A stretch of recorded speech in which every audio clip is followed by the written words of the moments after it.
Sejumlah nama seperti mantan Panglima TNI Andika Perkasa hingga Wali Kota Solo Gibran Rakabuming Raka digait PD Perjuangan dan koalisinya sebagai juru kampanye untuk memenangkan Ganjar Pranowo di Pilpres. Bagaimana kekuatan sosok di balik tim Ganjar ini? Kita akan bahas bersama dengan Direktur Eksekutif LSI Jayadi Hanan dan Ketua DPP PD Perjuangan Sukur Nababan. Selamat sore Pak Jayadi, Pak Sukur. Selamat sore, Mas Rahmat. Baik, Pak Sukur, ada nama Jenderal Purnawirawan Andika dan juga Gibran Rakabuming Raka. Apa alasan mereka ada di balik tim Ganjar? Apakah strategi untuk dongkrak elektoral, Pak Sukur? Ya tentu saja kan Pak Andika itu kan jenderal ya. Dan beliau mantan Panglima. Nah tentu memiliki komitmen dan pilihan politik yang sudah pasti. Dan tidak bisa dipengaruhi hanya dengan sekonyong-konyong seperti itu. Nah, berarti kan beliau melihat PDI Perjuangan, Ganjar Pranowo adalah menjadi solusi untuk membawa bangsa ini jauh lebih baik lagi. Apa yang dilakukan Pak Jokowi kan sudah bagus. Nah, jadi kalau dikatakan perubahan kan kita tidak tahu apa yang mau dirubah, apa yang mau diperbaiki. Nah, dengan Ganjar kan itu melanjutkan semua apa yang sudah dimulai dan memperbaiki hal-hal apa yang sudah kurang terkait dengan Jenderal Andika seperti yang saya sampaikan tadi. Ya beliau melihat bahwa Ganjar PDI Perjuangan adalah menjadi rumah politiknya, rumah perjuangannya. Itu yang bisa saya sampaikan. Oke, kalau Gibran gimana Pak Sukur? Ya Gibran kan kader PDI Perjuangan, Mas. Jadi seluruh kepala daerah, anggota legislatif dari PDI Perjuangan ditugaskan menjadi tim kampanye. Ya termasuk saya. Nah artinya khususnya di daerah, di mana dia daerah pemilihannya untuk anggota DPR, DPRD, Walaupun ini DPRD, ditunjuk Gibran, Pak Sukur kan sebelumnya juga sempat ada polemik soal beberapa kali bertemu dengan Prabowo nih Pak Sukur. Lah kan itu sudah selesai. Ini kan sebenarnya kawan-kawan yang bikin polemik. Pada saat klarifikasi Mas Gibrannya kan datang ke kantor DPP partai, memakai seragam partai. Dan jelas beliau mengatakan bahwa saya adalah kader PDI Perjuangan. Yang taat dengan perintah partai, taat dengan perintah ketua umum. Nah, waktu acara di Gelora Bung Karno juga, saya bertemu dengan beliau, duduk samping-sampingan. Nah, beliau datang tepat waktu, memakai seragam partai. Jadi menurut saya Gibran kan harusnya tidak menjadi polemik karena dia adalah kader partai. Kader partai tentu saja bertugas dan ditugaskan untuk memenangkan pertarungan-pertarungan kepartaian. Khususnya pemilihan anggota legislatif dan presiden 2024. Baik, Pak Jayadi, bagaimana Anda lihat sosok dari Andika dan juga Gibran yang saat ini ada di balik tim pemenangan Ganjar Pranowo? Kan Andika baru ya KTA PDIP-nya, kemudian juga Gibran di Solo nih, bukan di DPP, Pak Jayadi. Ya, pertama ya ada 4 hal yang dicari publik menurut riset ya dari kandidat capres cawapres itu. 1 merakyat, 2 jujur bersih, 3 tegas berwibawa, 4 pintar gitu. Yang merakyat tuh sementara ini lebih unggul di Ganjar. Kalau jujur bersih tiga-tiganya dapat. Lalu tegas berwibawa itu lebih ke Prabowo, pintar itu lebih ke Anies. Nah masuknya masuknya Pak Andika itu diharapkan bisa membantu menurut saya, dugaan saya, membantu dari sisi Pak Ganjarnya, image bahwa tim Ganjar juga memiliki karakteristik tegas dan berwibawa itu. Itu dari sisi Pak Ganjarnya. Tapi dari sisi kemampuan memobilisasi dukungan, tentu saja sebagai mantan Panglima, sebagai tentara, kan biasanya memiliki leadership yang kuat, memiliki kemampuan untuk melakukan pengorganisasian yang juga baik. Jadi barangkali 2 itu yang mungkin bisa diharapkan dari penunjukan seorang Andika. Kalau Gibran, Pak Jayadi? Gibran ada 2 minimal yang bisa dibantu oleh Gibran. 1 seperti yang sudah disebut, muda ya, dia milenial. Sebagai anak milenial, Gibran cukup efektif selama ini. Kemampuan dia untuk berkomunikasi secara politik itu sangat kreatif dan cukup menarik gitu. Yang kedua, jangan lupa Gibran adalah anak Presiden Jokowi.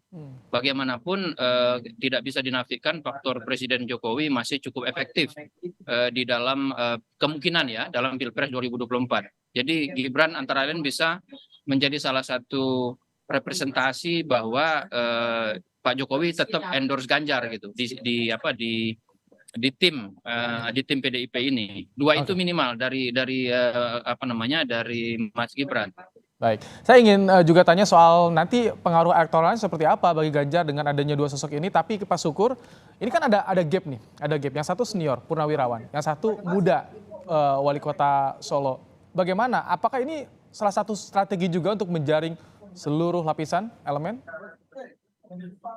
Ya tentu saja kan ya semua lapisan khususnya kaum milenial kan itu menjadi pemilih terbesar. Tetapi seperti yang dikatakan Pak Jayadi tadi, ini kan kita bahas Gibran itu karena kebetulan putra presiden.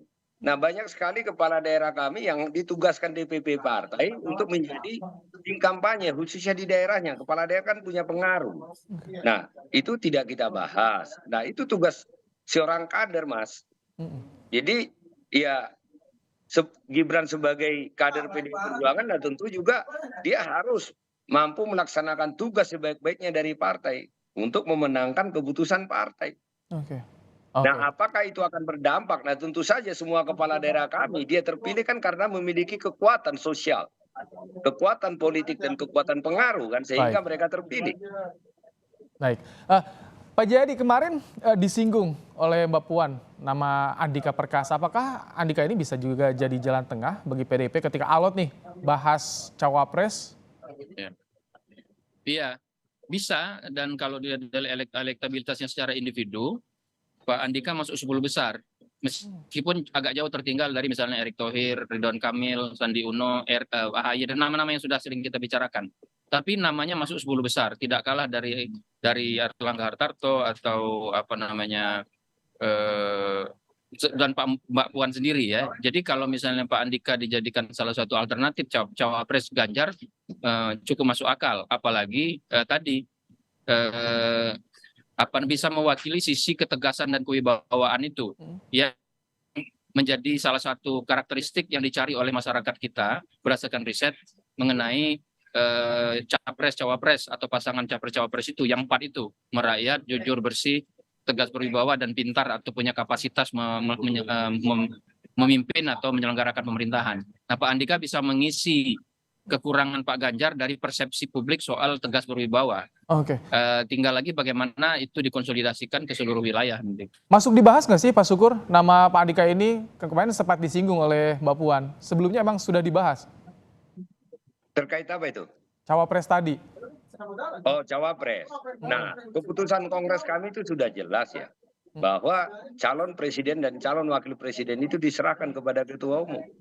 Nah, pada saat ketua umum mengambil keputusan, maka seluruh organisasi kepartaian, 3 pilar partai, apakah dia yang di struktural partai, apakah dia yang di legislatif, dan dia yang ada di eksekutif, dia harus bergerak bersama-sama.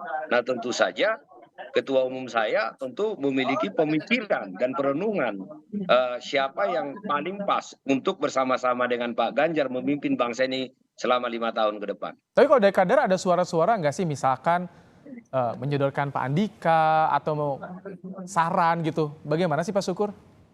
Ya tentu saja kan ketua umum saya pasti mendengar dari semuanya. Tetapi kami di partai tidak pernah melakukan konsolidasi itu. Kami komandonya satu. Ya pada saat ketua umum mengambil keputusan semua harus bergerak. Karena itu adalah keputusan Kongres. Bahwa ada isu-isu tertentu ya atau keputusan tertentu yang diambil oleh ketua umum dan tidak perlu didiskusikan. Oke. Pak Jayadi, tadi kan selain soal sosok atau karakter yang tegas yang bisa mengimbangi Pak Ganjar, ini Andika ini bisa juga nggak sih untuk mengimbangi konsolidasi yang dilakukan oleh Prabowo terhadap Purnawirawan? Kan sebenarnya sudah ada juga nih Pak Jayadi. Iya betul. Jadi itu sih itu juga salah satu ya, karena jadi selain memberikan karakter tegas berwibawa kepada capres-cawapres PDIP, itu adanya Pak Ganjar Pak Andika bisa juga membantu mengkonsolidasikan keluarga besar ABRI ya. Keluarga besar TNI maksud saya, kok ABRI ya. Tentu saja sebagai mantan Panglima kan beliau masih punya jaringan di kalangan purnawirawan, meskipun sebagai Panglima kan tidak aktif lagi, jadi kalau ke internal tidak bisa lagi tuh. Kalau di kalangan purnawirawan tentu saja masih punya pengaruh, terutama yang segenerasi atau jaraknya tidak terlalu jauh dari generasi beliau. Apalagi jangan lupa Pak Andika itu adalah menantu Pak AM Hendro Priyono kan, yang juga punya jaringan luas di kalangan tentara. Jadi itu kekuatan yang mungkin secara jumlah purnawirawan tentara itu tidak banyak ya dibandingkan pemilih Indonesia, kan tidak banyak. Tapi dari segi jaringan yang mereka miliki ke masyarakat ya, ke wilayah-wilayah, Iya. pengalaman yang mereka miliki itu tentu bisa dimanfaatkan sebagai cara untuk melakukan konsolidasi. Walaupun dengan lebih elektabilitas yang tadi dibilang bawah nih, di 10 besar bawah, tapi bisa ngangkat nggak sih untuk elektabilitas secara keseluruhan nanti Ganjar, Pak Jayadi, sosok Andika ini?